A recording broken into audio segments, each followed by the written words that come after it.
This season of Tub Talk is brought to you by Barracuda MSP. Every 11 seconds, there's a new ransomware attack. There are so many ransomware attacks that governments are now classifying them as terrorism. And it's not just big companies that are being targeted. Small and medium-sized businesses are becoming victims too. What are you as an MSP doing to help your clients from becoming the next victim? Barracuda MSP is here to help you ensure you and your clients are prepared and protected against the inevitable ransomware attacks. Let Barracuda MSP help you strengthen your ransomware protection plan. As a special offer for Tub Talk listeners, visit barracudamsp.com/Tub Talk and receive a free first month on any subscription you start with Barracuda MSP. That's barracudamsp.com/Tub Talk and receive a free first month on any subscription you start with Barracuda MSP. Thanks to Barracuda MSP for helping bring you Tub Talk. Now, on with the show. Well, hello, it's Tuesday, and you know what that means. Welcome to Tub Talk Live. I'm Richard Tubb, here at home in the studio garage in Newcastle upon Tyne in the northeast of England, and this is the live show where we talk to the smartest, most successful people in the managed service provider industry, giving you the opportunity to learn from them with the tips, techniques, tools, and practices that can help you to grow your IT business.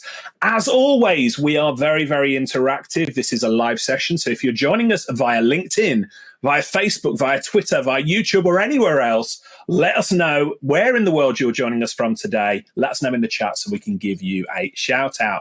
And if you've got any questions or comments for our guest today, fire them over in the comments on whatever social media channel you're joining us on. We're monitoring all channels for your feedback. And I promise I will pause regularly to ask your questions of our guest and give you a name check as well. Now, on to our main event for today. I am super excited to be joined by our guest, Jennifer Bleam. Jennifer is a cybersecurity Sherpa. She's the owner and founder at MSP Sales Revolution, a company that helps managed service providers, MSPs, become more cybersecurity focused and close more cybersecurity deals. Now, Jennifer is really well known and respected within the MSP industry. She's worked in cybersecurity roles at Continuum, Carvier, other vendors, and she is regularly requested as a guest for the tribal gatherings within the online MSP community of the Tech Tribe. Jennifer, fantastic to have you here with us today. Welcome to Tub Talk Live. Where are you joining us from today? Richard, thank you so much for having me. Super excited. I can't wait for the conversations to come. I am joining you from Maryland, right near Washington, D.C. on the East Coast of the U.S. So it is almost lunchtime for me. I know for others, it is almost the end of the day or crack o' dawn early. So again, thank you for having me. Super excited to chat with you. My pleasure. I've been so looking forward to speaking to you. So I will say up front, we were chatting, you, me, and Richard from Fresh Productions, who's hosting the video for us today. Thank you, Richard. Most guests are a little bit nervous when they come on and do these live sessions. But it's fair to say you're almost a veteran of them now. You've been a guest on how many Tech Tribe lives have we done with Nigel Moore, perhaps? I think I've done 4 or 5, maybe 6 lives between live Q&As and some presented, training materials and webinar style. So probably close to 6 at this point. Yeah, you are super popular within the Tech Tribe, as the rest of the world are about to find out as well. But for anybody who's not a member of the Tech Tribe, doesn't know Jennifer Bleam, how would you describe what you do? So I work with a small number of MSPs and I help them scale the cybersecurity mountain. So we create your packaging, your pricing, your go-to-market strategy. So that is obviously everything having to do with sales and marketing. And then we even dive into financials. We dive into time management. So I call everything that I do my SMART system. And so it's sales, marketing, accountability, recurring revenue, and those financials. And then the T is time for whatever the CEO or the owner wants to do, which is always a bit different from company to company. Yeah, and I want to jump straight in. I'm going to touch a little bit further on your background in the industry. I mentioned some of the vendors that you worked at. You also used to work at an MSP, more than one MSP. So we'll jump into that in a bit, but I want to jump straight in talking about cybersecurity because it's at the top of every MSP's agenda at the moment for very good reason. And I was talking to an MSP the other day, and they were saying, look, the vendors within the cybersecurity space seem to be like multiplying at the moment. There's some really, really good products out there to help MSPs. Yet, would it be fair to say that the messaging that some of those vendors puts out and helping MSPs understand how those tools can be sold and help their clients, would it be fair to say that's perhaps a little bit confusing? So I guess my first question would be, how would you recommend MSPs position this myriad of different tools that are out there? Yeah, so I would definitely agree with you. There's definitely a disconnect. I think the challenge is that vendors have really two audiences. They have the MSPs or the IT service pros. For that audience, they can talk very technical. They can get deep in the weeds of how things work. But then you're right. When that MSP has to shift and have that conversation with the end user, they can't talk about machine learning and AI and algorithms. And that's a great way to have the end users eyes glaze over, and they simply don't care about that. They want to do their job. And so when I'm coaching my clients, I talk to them about leaning on a framework, and whether that's the Essential 8 or the CIS controls or NIST or Cyber Essentials. Like there's several different frameworks out there. Lean on a framework, because what you're doing is borrowing somebody else's genius, and you're saying our government or our governing bodies have suggested that these are the 8 things, the 10 things, the 27 things. Like the number doesn't matter, but lean on that framework to explain why you're doing what you're doing. Don't get deep in the weeds. I don't actually recommend that you say, this month we're going to deploy a EDR solution or an MDR solution. Those are acronyms that are starting to mean something in our industry, but they certainly don't mean anything to your end users. So lean on the framework, translate that framework down into language that your clients and your prospects care about, and then line up everything that you're doing within those frameworks. So if you're using NIST, you can just talk about before, during, and after. If you're using CIS, you can talk about the fact that if you deploy, 15 or 20 different things, you're going to be able to reduce their risk by 80%. And so whatever framework you choose, lean on that framework, because that undercuts a lot of the objections, because it's not you that's telling them they need to do something. It's somebody other than you. And so there's credibility there automatically.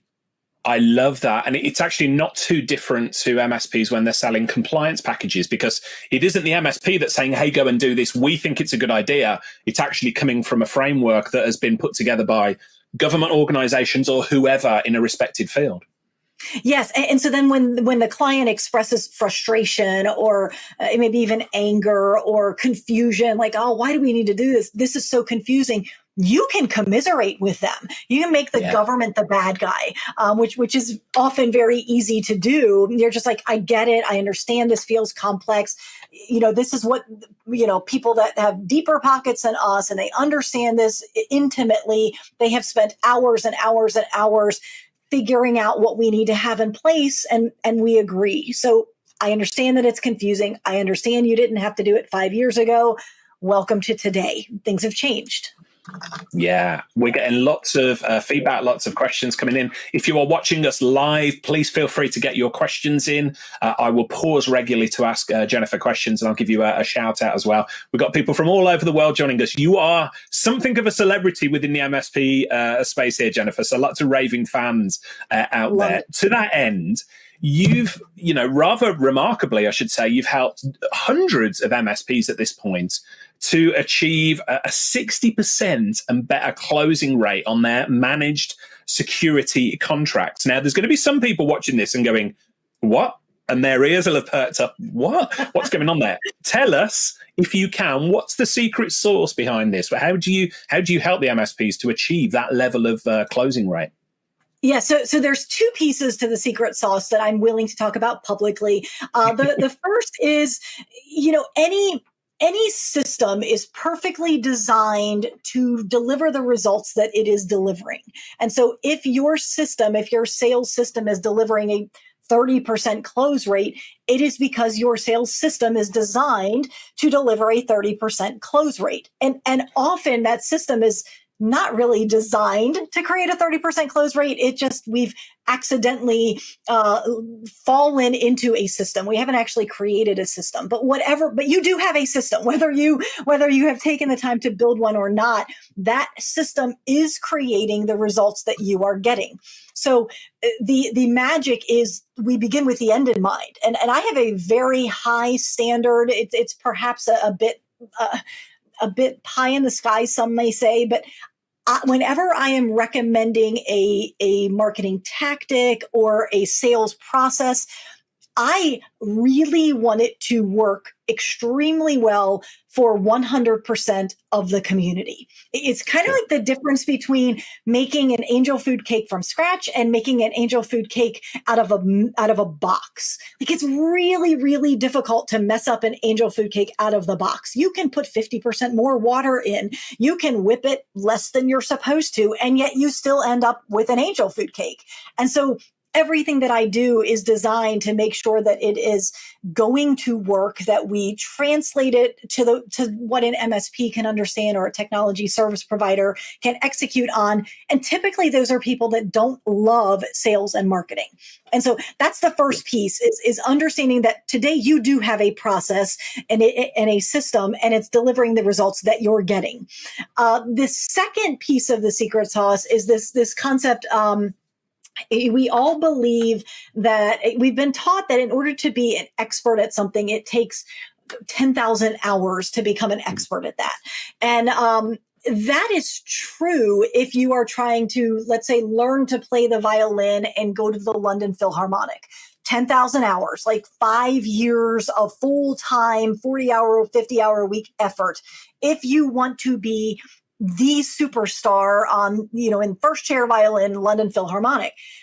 But what if you simply want to be able to play violin in a local gigs, or you want to play them for weddings, or you want to be able to play in your church?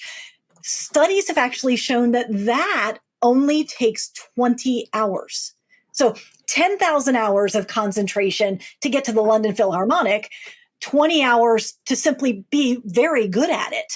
And so for most people, they don't need to be the London Philharmonic best salesperson in the world.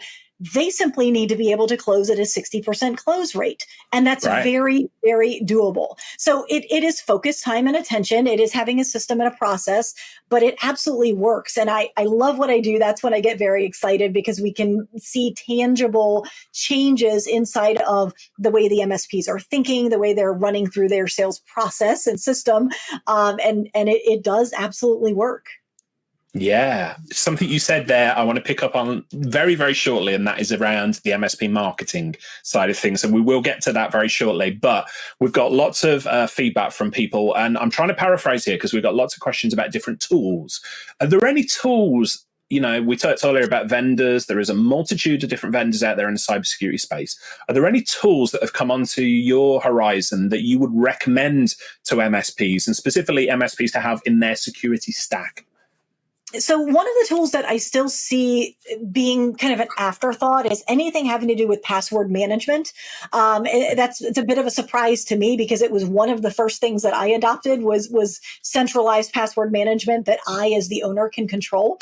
And so that is one thing that I definitely want MSPs to not overlook. It's one of those, kind of forgot about that. As I'm helping my clients build stacks, all of a sudden it's like, oh yeah, I kind of forgot about that one. I would say that typically there is a solid focus on protecting threats from getting in, which is fine. Zero issues there. But there is not as much focus on detecting when that threat gets through your other layers of protection. So great, we all want to have antivirus or EDR or MDR, and but what happens when those things fail? Because they will. And that's why, if you look at NIST, it is a cycle, detect, respond, recover, and then you start all over again. And so you have to have things in place that are constantly looking and almost assuming that your other layers have failed. And that's the piece that it's almost like there is a mental realization, okay, I need that, but in the MSP's heart of hearts, they aren't willing to admit that, wait, maybe my tools might fail, because again, 5 years ago it was okay to rely on the tools, but things have changed. And so I think there's a bit of emotional resistance to putting together a stack or an offering that says, we are not going to be 100% perfect. That's tough messaging in our own heads, let alone when we're then having to go into a sales situation and sell that. Yeah. If we can clarify for the audience as well, NIST that you've referred to before, explain who NIST are and what they do. So NIST is it's National Institute of Science and Technology. They have a system or a framework, if you will, that almost every government leans on. And so CIS controls actually rolls up to NIST. And so NIST, probably most people have seen the whole identify, protect, detect, respond, recover. It is a cycle, or just simply a framework to build your cybersecurity offering on. And it becomes a centralized language that everybody inside of your organization can lean on, and then you can educate your clients about as well. And I'm going to hold that because I think we're probably going to talk about marketing in a few minutes. NIST has a ton of great marketing resources that surprisingly are small business friendly. So they're out there. You just need to poke around on their site and find them. Yeah. And for anybody watching from this side of the pond in the UK, we've got the National Cybersecurity Centre, not dissimilar, and they've got a lot of very, very cool resources there. So more about that shortly. I wanted to ask you a question, though, about assumptions. I've spoke to a number of MSPs in the run-up to our interview, and I feel as though MSPs make assumptions about their clients' attitudes towards cybersecurity. Oh, they would never buy that, or oh, they're not bothered about that, or any one of a dozen different assumptions. Are there any assumptions that you see in the marketplace that MSPs have that you would like to challenge MSPs on?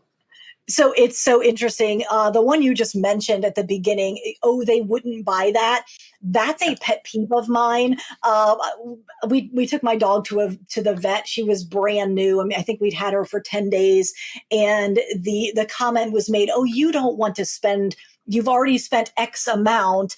We still don't know what's happening. In order to find out what's happening, it's going to be a test, and that's another $1,000. You don't want to do that, do you?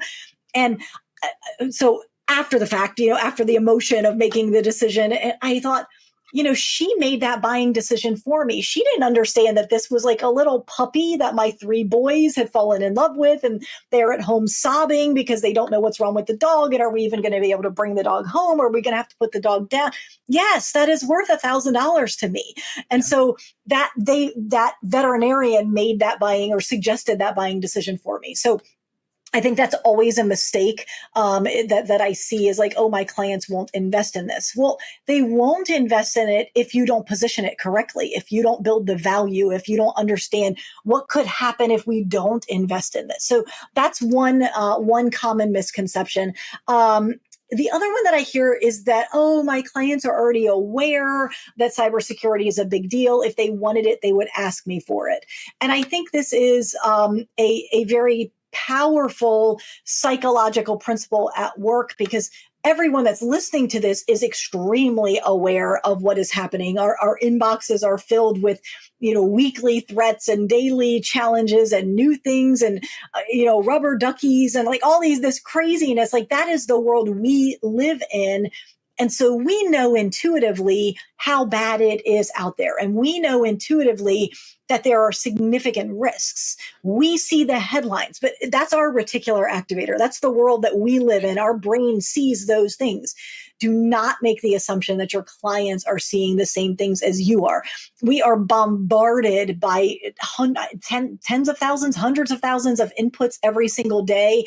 And what our brains do is our brains are fancy filtering mechanisms. So think of them almost like a if-then rule. If I know Jennifer's interested in this, I'll show it to her. Otherwise, I'm going to filter it out, not display it to her eyes and her head, because she would literally go insane if she absorbed everything that was in the world. So what's interesting, especially as you start to think about the life cycle of your client and marketing to your clients, is that it's what your job is to wake up that reticular activator in your clients, in your prospects. Wake them up. If today they're thinking, oh, I don't really know about cybersecurity. I don't know if it could happen to me. I don't know if it would really impact my business. I think I could recover. I've got $10,000 in the bank. It's no big deal. Your job is to wake them up that this is a big deal. And by doing, you do that through your marketing, so that when you walk in as a salesperson, you don't have to prove to them that there is a risk to them. And so that's another common misconception, is my clients already know this is a big deal. Therefore, you skip all of the building of the case and you go straight to the dollars. They only see the dollars. They didn't actually have the case built in their mind. Yeah. And any of us as good business owners, if you say, hey, I need you to buy this widget, it's $15,000, I'm going to go, why do I need this widget? No, the answer is no. Yeah, I have $15,000, but there's no value in the widget. I don't understand why I need it. And so we're making the mistake that our prospects are living in the same world we are, or they're walking a mile in our shoes, when they're simply not. Yeah. Yeah. I mean, they're bombarded to a degree with messages in the news about cybersecurity. But in my experience, most small businesses especially think that's happened to someone else. That's not something I've got to deal with. That's happened to someone else. So you need to bring the information up for them. You need to help them understand these are people like you who are being affected. Yeah, makes sense. Totally. Yes. A reminder that we are live with Jennifer Bleam today. If you've got any questions at all about cybersecurity, about sales, heck, managed services as a whole, get them in. On whatever platform you are watching, we are pausing regularly to ask questions as well. We've got some questions, some feedback. I tell you what, Jennifer, the great and the good have come out today from the MSP industry to watch you. We've got Andrew Moon, says on LinkedIn, a couple of my favorite people right here. Jason Kemsley also says, who was a guest on a previous Tub Talk Live, he says, analyze, don't just defend. A really great takeaway. And we've got Arn, Adam, Tate, lots of people agreeing with what you've said. So we've got one question that comes in here, and it is specifically, I guess it's specifically for you. We've talked about tools. How does Jennifer keep her own business cyber safe?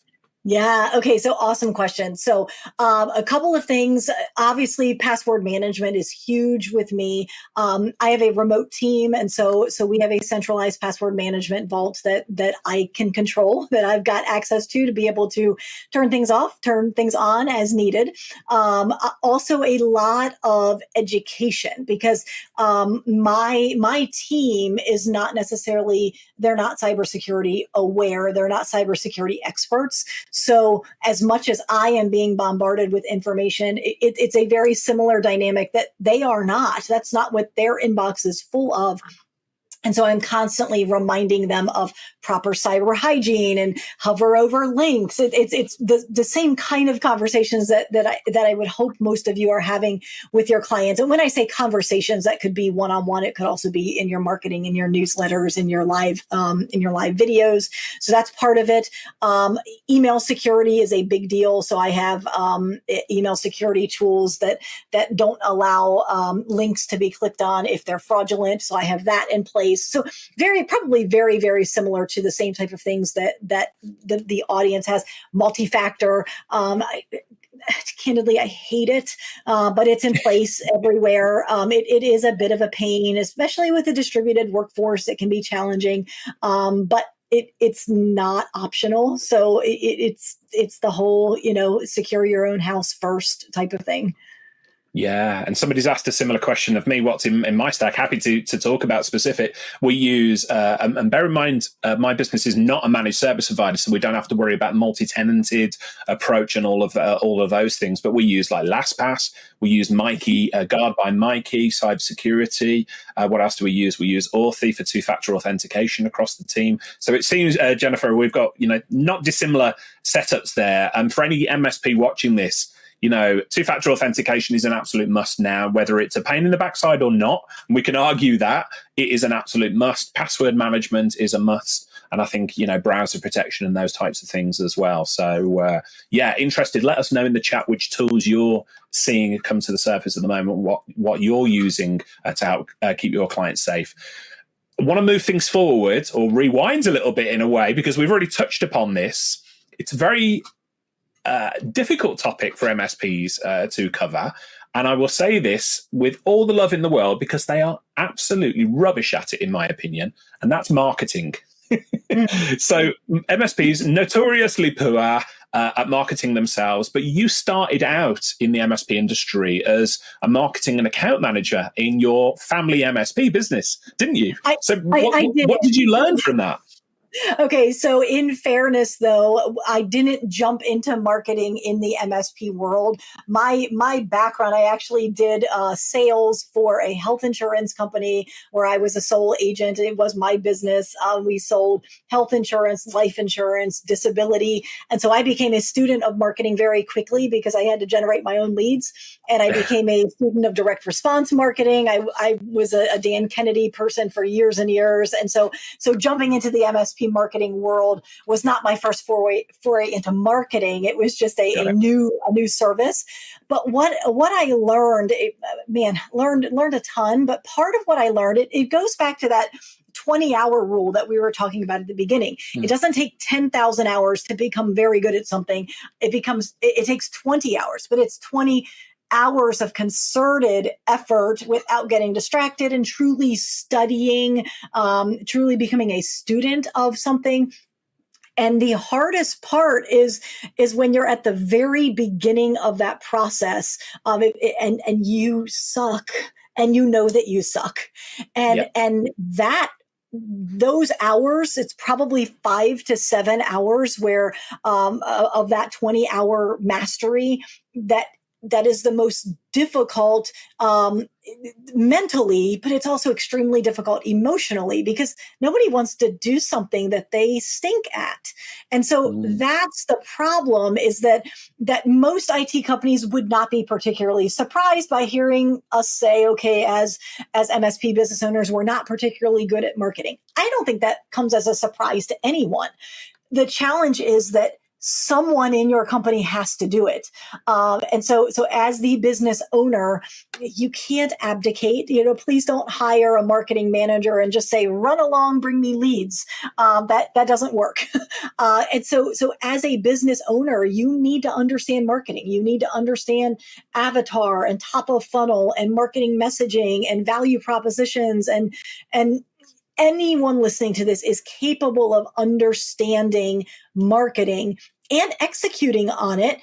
But if it isn't something they're naturally going to be good at, then they need to understand the basics, understand their limitations. And I like to say, own your strengths, but outsource your weaknesses. Because we all have a limited amount of days on this earth. And while you probably could spend 20 hours or more getting marginally good at marketing, why don't you spend 20 hours understanding marketing, understanding what you want marketing to do, and then hire someone or outsource to someone who can bring you those results? And there's a great book called Who, Not How, and it is all about not saying, how do I, Jennifer, solve this problem? Because then I, Jennifer, become the limiter in my business. And that could be limited in terms of knowledge, but it could also be limited in terms of time. And so when I instead ask the question, how do I solve this problem? I have a marketing problem. I now understand it's solvable. I have a very clear outcome that I want to achieve.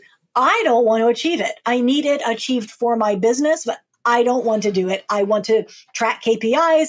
I want to maybe I have to make decisions from time to time, but I don't want to live in this marketing world every single day. And if that's you, own that, but then find a way to patch that hole. It's almost like patching software, right? Like, okay, we found a challenge. Now patch it, whether it's with a team member or outsourcing to someone else. Yeah, and I want to pick up on something you said there, which I think is so powerful, that you can't abdicate your responsibility here. You talk about this again, and this is a soapbox topic for me, so I'll make no apologies for having a bit of a rant about it. But, and this goes for sales as well as marketing. So many MSPs that I see hire an external party to help them with marketing or sales. Don't really give very much direction. They abdicate responsibility. And then when it doesn't work, they say, oh, marketing doesn't work for us, or sales didn't work for us and we're never going to try that again. And it's infuriating. So I love your advice. Get that basic knowledge in place, because it'll enable you to have proper conversations with third parties if you choose to outsource. Let me put you on the spot here a bit, Jennifer, when we're talking about marketing. I can see the reaction in your face there. What's the one thing you wish MSPs would do better with their marketing? I have this term called the long tail of marketing. And I don't mean long-term keywords and long-term Google searches. What I mean is their sticking power. We live in this instant economy where we put this flat bag in the microwave, and 2 minutes later it comes out and it's microwave popcorn, and it's ridiculously unhealthy, but I love it. I love the smell. I love the taste. I like the extra butter, ridiculously even more unhealthy if it was possible to do that. And we live in that world where we order food, and 25 minutes later the doorbell is ringing and they're delivering whatever we wanted. That's not marketing. So if I had one piece of advice to give, it is to select a tactic, a marketing strategy or set of tactics that then, become a strategy, and plan to execute on that consistently for a minimum of 6 months, and probably 12, because the results do not happen overnight. And what happens is that you start to notice the vanity metrics after, 3 or 4 months, and then you might actually notice a tangible result after 6 or 7. And it's not until 12 months that you almost have this avalanche effect where yesterday you were just looking at this mountain of content or mountain of marketing that is just sitting there, and it looks like it's static. And all of a sudden something sets it off, and it becomes a small snowball and then a bigger snowball. And all of a sudden you have an avalanche. That's fantastic. But it took you time to build that mountain. And so that's what I mean when I talk about that long tail of marketing, because we all, I think most of us are susceptible to dabbling. We chase the latest shiny penny or that squirrel in our backyard or whatever it is. And we're all intuitively a bit of a software geek. And so we see on our Facebook feed the newest software tool that lets us add lower thirds on our videos. And we're like, oh, I kind of wanted to do videos. Maybe that lower third thing is what's going to allow me to launch my video marketing. So I buy into this lower third and I spend time learning this new, very cool tool to help me create videos. And yet I have yet to create a video. And, we see this great, on my feed, I haven't bought it yet, but it's a new camera. It's a camera that hangs over your monitor, and it hangs in the middle of your monitor so that when you're looking at the person on the Zoom screen, you're actually looking at the camera. And so it looks like you're looking at the people. It's actually very clever. We could get distracted by that as well and feel like, well, I'm doing a lot of my sales calls remotely now, so maybe this camera will help me increase my close rate, right? And so I chuckle, but I'm susceptible to that as well, right? So have staying power. Choose your tactic, choose your strategy intelligently, execute on it consistently, but please don't expect it to be microwave popcorn. It's very, very rarely do we create our first video and it goes viral. That's simply not the world that we live in. Yeah, marketing is a process, not an event. I always liken it to the, I don't know if you get these over in Maryland, where you get the flyers for the local pizza companies pushed through the door. Yes. Yeah, we get them. I don't know anybody ever who has picked up one of those flyers and went, I'm going to order a pizza right now. You usually Yes. pin them to the fridge or put them in a drawer. And then when you're in the mood for pizza, you go back to it. So, yeah, perhaps a clumsy analogy, but not dissimilar. So I Yes. want to pick up on something you said there about video. And what are your thoughts on video as a whole as a marketing strategy, and especially webinars? Are webinars something that MSPs can use as part of their marketing strategy? So I absolutely love video. Video is hot right now. People love to consume content via video. I love webinars as well. In my world, they're two different things because I believe that video is evergreen content, and you can certainly repurpose a webinar in the sense that you make it evergreen or make it a lead magnet on your website. They're both fantastic tools. I think they're different, whereas educational videos that are maybe 7 to 10 minutes long are really a top of funnel. Let me let people know that I'm out here. I'm a resource. I happen to be answering every single question that they had.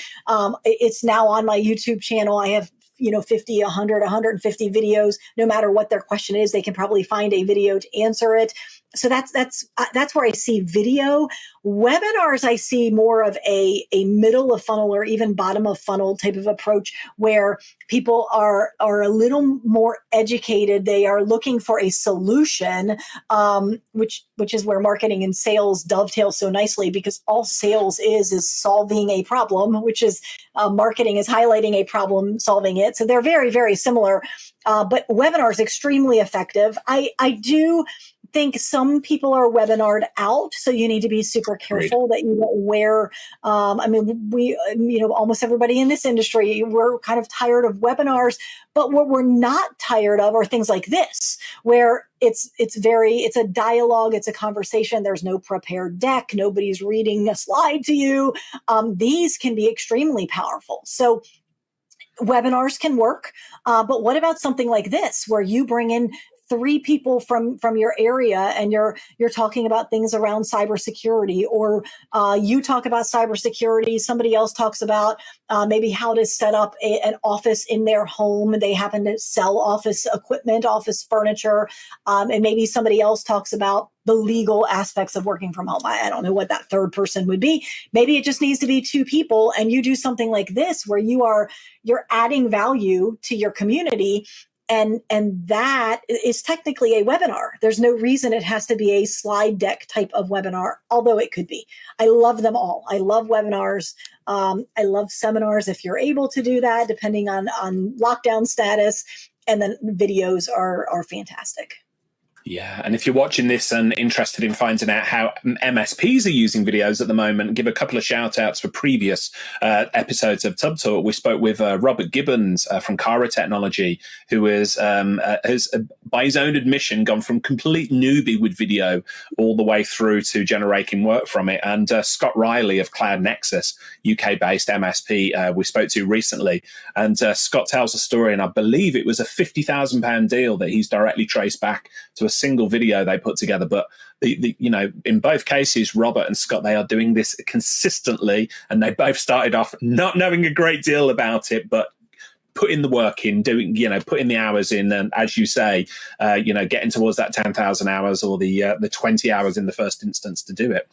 A reminder to everybody watching this live, we are live, and if you've got any questions at all, any feedback for Jennifer or myself, please let us know in the chat. It can be cybersecurity, it can be sales, it can be marketing, anything managed service related. Let us have your comments. We've got a few different questions coming in here. Let's have a look. Adam asks the question, what are your thoughts on cybersecurity insurance for MSPs and our clients? Cybersecurity insurance, what's your thoughts on this? So as a former insurance agent, I'm always very cautious. I don't want any MSP business owner to inadvertently become an agent. In other words, you in the States, at least, you can't sell insurance without a license. It is heavily regulated. And so I think it's very needed. I think it is something you should be talking to your clients about and articulating the value to them. But if it was me and if it was my business, I would step out at the point that a transaction was going to happen and simply make a connection between your client and a trusted third party. I would not want to be the pass-through entity where I'm getting a cut of that, that just feels very sticky to me. And believe me, I have no issues with making referrals, and I believe in building relationships. But especially with the insurance industry, it's so regulated. So yes, talk about it. Yes, highly encourage your clients to get it. Yes, make warm handoffs to people, whether it's in our industry or in your geography, because let's face it, the more people that you introduce to Robert, the gentleman who sells insurance, the better relationship you are going to have with Robert. And then when you say, hey, Robert, would you like to do a webinar with me where we both show up, as on a webinar and we talk to the audience, Robert's very likely to say yes, because you've referred him 3 or 4 or 5 pieces of business that he's closed 60% of. And so yes, encourage your clients to have it, but no, don't sell it yourself. Yeah, love that response. And Adam, who asked the question here, in the advice I've been giving MSPs about cybersecurity insurance is absolutely is something that you should be looking for your own business, but build up relationships with brokers. As Jennifer said earlier on, there is absolutely no way that we as MSPs can be bulletproof, that we can keep everything. We're going to do our very best, but insurance is there to mitigate, isn't it, Jennifer? So, I think it's a natural part of doing business nowadays. Yes, I would agree. I was listening to a webinar that Matt Lee was on, and I may butcher his analogy, but his point was that you shouldn't promise your clients. You can promise your clients the goal is to never let the opposition score, as if it's a football game or a soccer game. But they may gain some yards. Like there will be times that there is a cybersecurity incident, and I want you to be able to recover from that. And so don't promise bulletproof security. Don't promise that you're reducing their risk to zero. That simply does not exist, assuming that they have a network that is attached to the internet or email. And so, unless they're going to do everything with paper and pen and an abacus and a solar powered calculator, they are at risk, and you cannot reduce their risk to zero. Yeah, we've got a lot of love for, it was the book, I believe it was by Dan Sullivan that you recommended earlier. Was it Who Not How? The Formula to Achieve Bigger Goals Through Accelerating Teamwork by Dan Sullivan. For anybody listening to the podcast version of this show, we'll make sure that's included in the show notes as well. We've got a question here from Tully. Tully asks, how do you... And I'm smiling at this because it is a frequent question, Tully. So believe me, I'm not laughing at you. I'm laughing with you on this one as a former MSP. How do you sell cybersecurity services to existing clients who don't see the risk? Now, before you answer that, Jennifer, we've got a very similar question from somebody anonymously. We've got clients who see the risk in cybersecurity, but won't spend the money. So 2 questions along similar lines: clients who don't see the risk and clients who do see the risk and won't spend the money. So feel free to answer them both as one or separately. What do you think? Okay, so I'm going to ask for you to hold me accountable. I want to answer the first one first. Sure. What do you do with clients that don't see the risk? Yeah, let's tackle that first. Get the other one, though, because I want to address that one as well. So this was probably a month ago. I attended an advanced training by the author who wrote Gap Selling. And if you have not read or listened to Gap Selling, the author's name is Keenan. He only has one name. I guess that's because he's cool. Maybe people like Madonna and Keenan only need to have one name because they're just that fantastic. Highly recommend the book. There's probably 20% of it that is very corporate and does not apply to the MSP world, but the rest of it is fantastic. And so he talked about risk-based selling. And so this is his concept, not mine. I want to give credit where credit is due. But essentially, there's 2. If you build out almost like a Gartner Magic Quadrant, and so you have 2 axes. The first axis is the impact on their business, and so okay, fine, something may happen, but if it has a low impact on my business, who cares? Okay, yes, someone could throw a rock through my front window, low impact. It's a hassle, but I'll get that plate glass fixed and it doesn't impact business. Clients can still come in. I can sweep up the glass. Low impact, I don't care. High impact, I'm starting to care. So high impact, I can't work, I can't bill, I can't service my clients, I can't track my hours. On my website, I have a whole list of business implications. That is the impact to the business. Well, in order to generate risk, you have to, or in order to prove risk, I guess is a better way to say it, you need to prove that there is a high impact on their business. But that's not enough. The other thing that you have to prove is a high probability.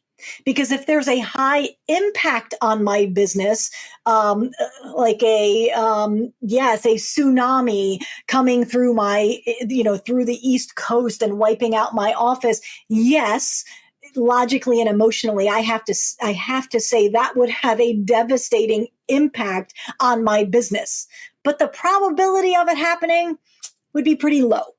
And so I'm not going to buy tsunami preparedness insurance because it's very, very low probability. And so in order to demonstrate risk, you have to show high probability that this could happen to you. It is happening to businesses just like you, happening to businesses in your industry, businesses in our area. So high probability. And when it happens, it is going to have a high impact. And so those two things are you need to constantly be aware of that throughout your sales process. And a good way to tactically put that into place is to walk out of every sales process and out of every sales call and say, did I prove my case that this would have a high degree of impact on their business? And you're going to say yes or no. And if no, you need to fix that for next time. And then did you prove your case that this has a high probability of happening? And if no, then fix that for next time. So your goal is to have a high probability and a high impact. That is what risk is. So that's a snapshot of risk-based selling. So that is the how do I sell it if they don't believe they're at risk. You as the salesperson generate that risk, or not generate the risk, help them discover that there is a risk to them that yesterday they weren't aware of. And we're all aware of it. Like we're all staying up at night nervous about it, but your clients are sleeping like a baby. They have no context that this could happen to them. And so your job is to wake them up or help them discover. And the way you do it is through the discovery process. So let's talk about the second part then. So you mentioned the client sleeping like a baby. I know from experience, this question that came in anonymously, where clients understand the risk, but don't take action. I have had sleepless nights as an MSP, knowing that my clients are unprotected or it's going to happen. It's going to hit the fan at some point. And who are they going to hold accountable? Me. Mm-hmm. So how do you help MSPs who have got clients who understand the risk, but will not take action on it? So I would argue they don't understand the risk. They either don't understand the true impact that it would have on their company, or they don't think it'll ever happen to them. The first one is easier to overcome than the second, because with probably 20% of the threats that are covered by mainstream media, there will be a public interest piece where they interview the practice manager or the office manager, and that person will say things like, I couldn't bill, I couldn't track my time, we're functioning with legal pads and pens, this is horrible. And they outline the impact on their business. And so if they don't want to invest, it's because you did not build the value and show the risk to them. Yeah, that's absolutely. And I'm thinking back to when I was in that situation, and with hindsight, I can look back and go, I just didn't explain it well enough to them. So yeah, totally agree with that.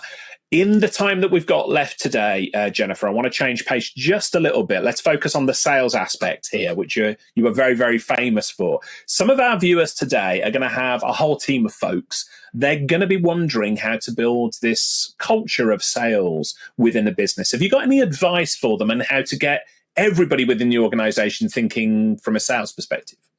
So it's interesting. I'm actually doing a talk on this at IT Nation Connect. So shameless plug. Come to IT Nation Connect. Come to my session, and it is all about how to take every person on your team and turn them into sales rock stars. And so some of that we've touched on. We've kind of skirted on the surface or skated on the surface by saying things like, everyone needs to have a little bit of an understanding what sales is. And one of the things I will be talking about is having a mantra for your company. Just like the Ritz-Carlton has a mantra for their customer service, and that's how they are so great at customer service. I believe every MSP needs a mantra when it comes to their company and having a sales first type of culture.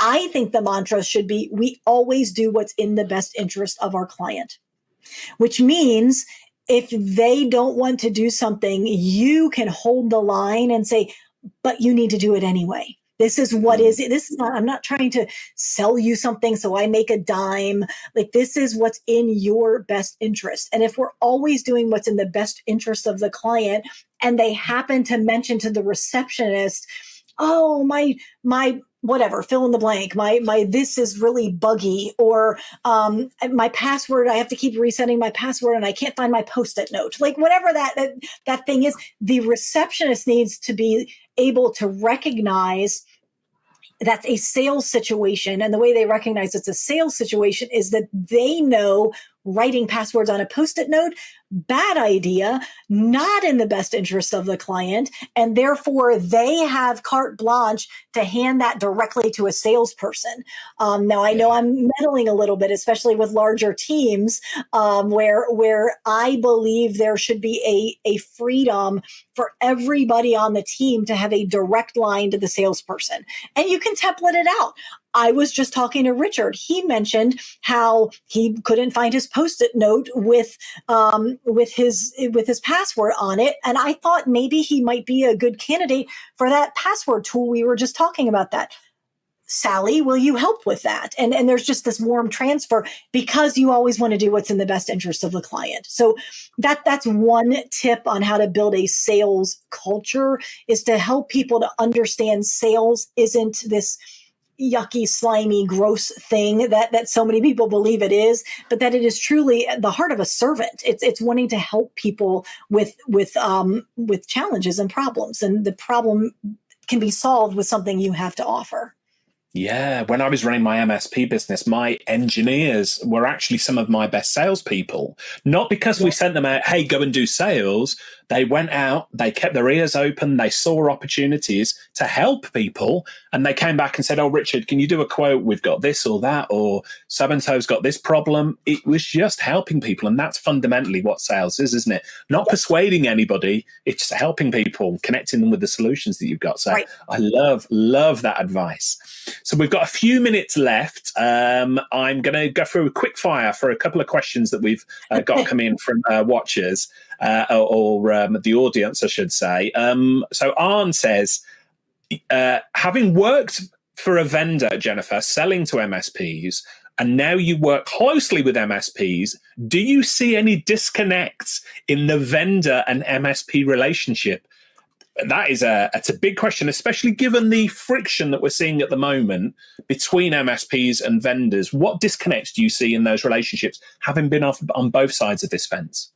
Yeah, I see two disconnects. One is that a lot of the vendors, and again, this is not everyone, this is a broad brushstroke, a lot of the vendors don't truly understand what an MSP looks like just from a staffing perspective. So I was chatting with a vendor who will absolutely remain nameless. He will never get the name out of me. And they mentioned, I don't know why we're creating all of the white labeled marketing collateral. Why can't the MSPs have their teams do that for them?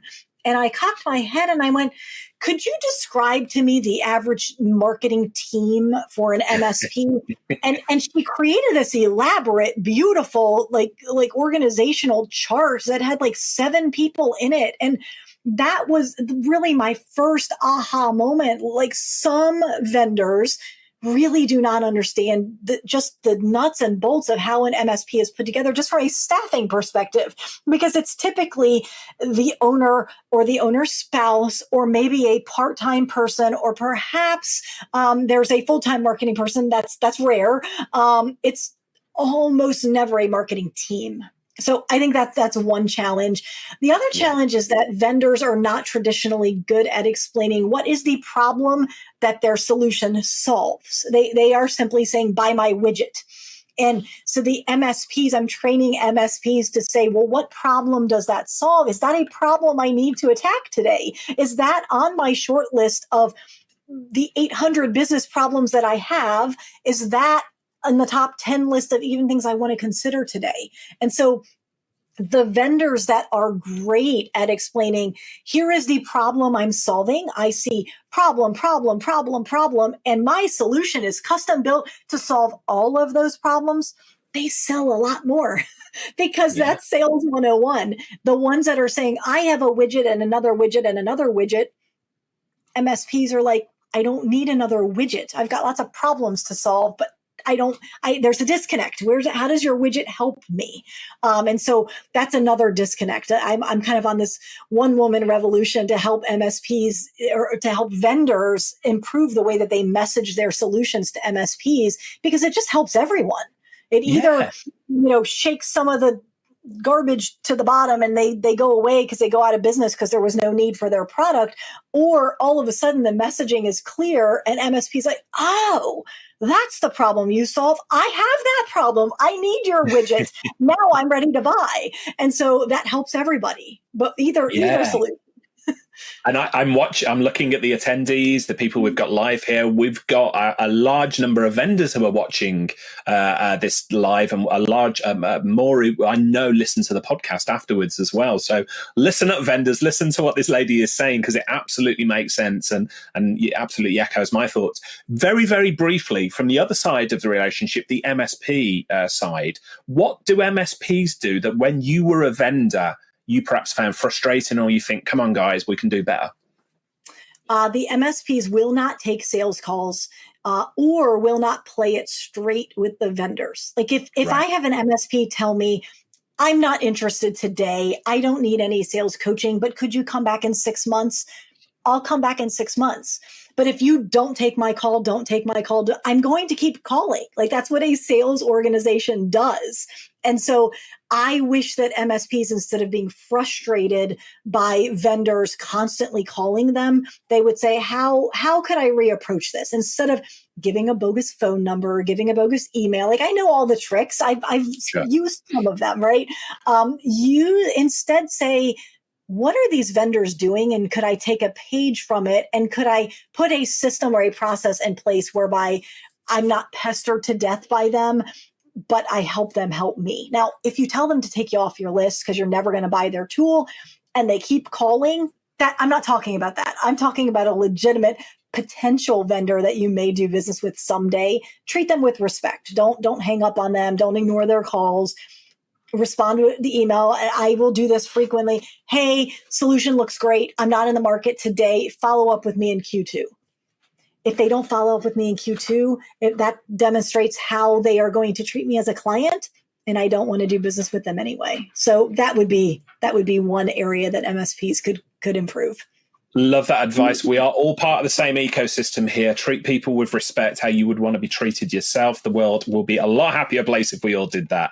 Jennifer, we're coming near to the end of our time today. So I wanted to make sure that anybody who was watching this who wanted to continue the conversation with you can find you online. So feel free, let us know where people can find you online and the latest cool resources that you've got for people to take away.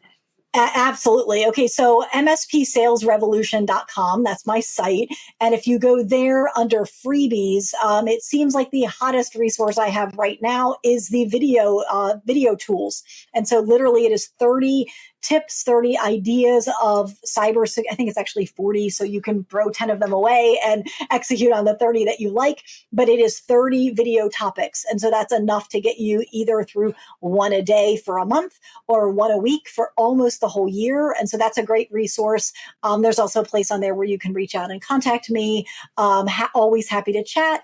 And then I am quite active both on LinkedIn and I have a Facebook group. So LinkedIn, your best bet is either to search for Jennifer Bleam, or I'm sure I will be tagged, in this post. You can just click on that link that tags me, or search for Sherpa. I am one of the few that will come up when you search for Sherpa or Cybersecurity Sherpa. And then Facebook, again, under Jennifer Bleam, super easy to find me. Fabulous. We will include all of those details in the show notes. But Jennifer, this has been an incredible amount of fun. I wish we had more time. So I will publicly now, would you come back and do another podcast in the near future? Because many things that I want to talk to you about. Brilliant. We will do that then. That's all the time we've got for this episode of Tub Talk Live. If you're a subscriber to the podcast, you will get this episode come through in your favorite podcast player in the weeks to come. I also want to give a big shout out to our partners at Fresh Productions.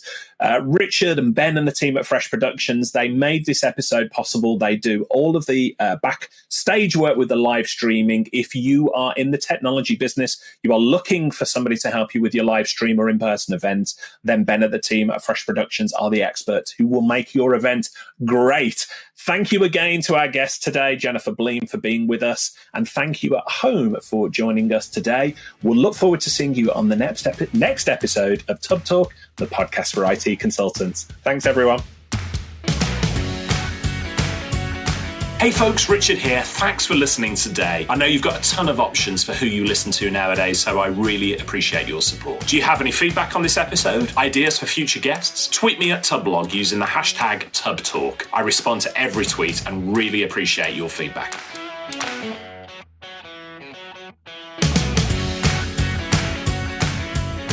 This season of Tub Talk is brought to you by Barracuda MSP. Every 11 seconds, there's a new ransomware attack. There are so many ransomware attacks, governments are now classifying them as terrorism. You've seen the news. Oil pipelines, universities, corporations, all paying millions of dollars. It's not just big companies that are being targeted. Small and medium-sized businesses are becoming victims too. So what are you as an MSP doing to help your clients from becoming the next statistic? Barracuda MSP is here to help ensure you and your clients are prepared and protected against the inevitable ransomware attack. 1. Attacks start with an innocent-looking email that tricks users into revealing usernames and passwords. Barracuda MSP can train your clients on your behalf to recognize an attack and enable you to deploy anti-phishing technology. 2. Secure clients' web applications. File sharing services, web forms, and e-commerce sites often have weak points hackers are looking for. If hackers get into these applications, they go after business data. Protect access to these applications so hackers can't get onto your client's network. 3. Backup is a must. Today's solutions make it simple and fast to protect archives and backup or restore an up-to-date copy of an entire server or an individual file. Let Barracuda MSP help you strengthen your ransomware protection plans. As a special offer for Tub Talk listeners, visit barracudamsp.com/tubtalk and receive a free first month on any subscription you start with Barracuda MSP. That's barracudamsp.com/tubtalk and receive a free first month on any subscription you start with Barracuda MSP.